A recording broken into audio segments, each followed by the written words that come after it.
Guadalcanal was won. But for months, that outcome was not secure at all. A single airfield sat at the center of it, and more than once, if that field had gone dark even briefly, the entire American foothold might have come apart.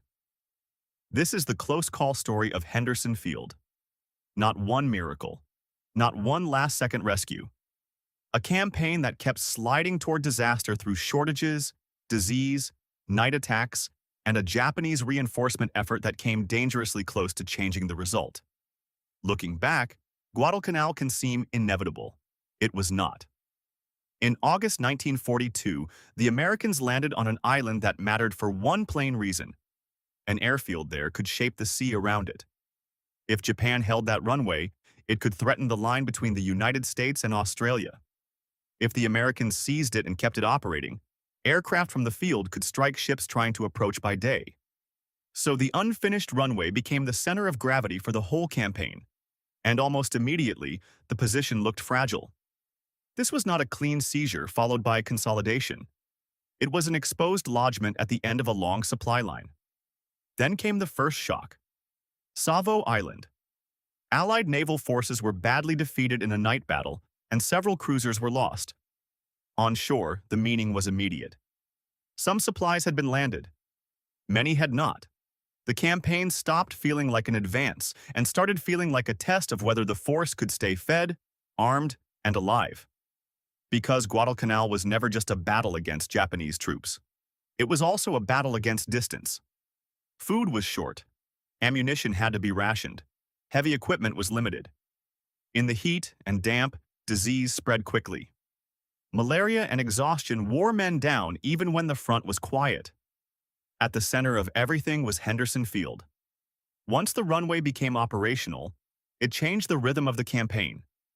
In daylight, aircraft based there could attack Japanese shipping and make reinforcement far more dangerous. That gave the Americans a shield, but only in daylight. At night, the balance shifted. Japanese warships and fast destroyer runs, later known as the Tokyo Express, could still move men and supplies down the slot. So Guadalcanal settled into a brutal pattern. Day leaned toward Henderson Field, night often leaned toward the Japanese Navy. That meant the island never felt secure. It felt besieged. Then the ground attacks came. Japanese commanders repeatedly tried to break the perimeter around the airfield. One of the best known came in September at EDSON'S Ridge, where Marine defenders held after intense night fighting. The larger meaning was simple. Henderson Field was still vulnerable.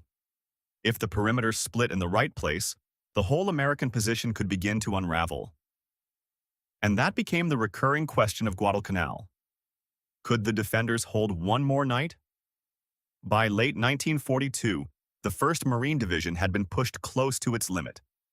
Army reinforcements were arriving, but this was still a precarious foothold.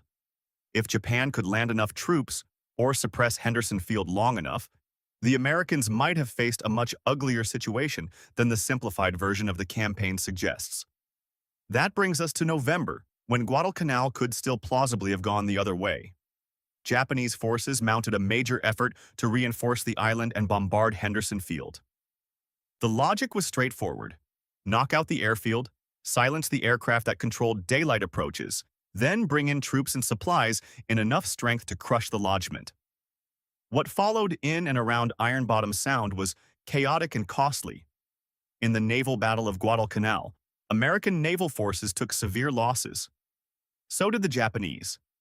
Night actions at short range turned the waters off the island into one of the deadliest stretches of ocean in the Pacific War. But here is the crucial point. Japan did not get the clean result it needed.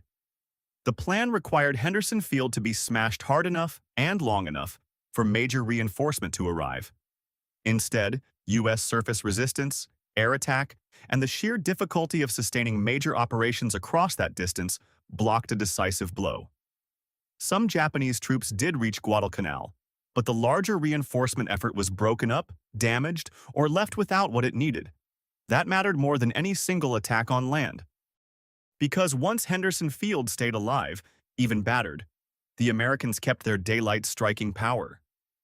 And once that continued, Japanese logistics became a trap. men could be delivered. Feeding them, arming them, and sustaining them was much harder. That is why Guadalcanal was such a close call. It was not saved by one cinematic moment.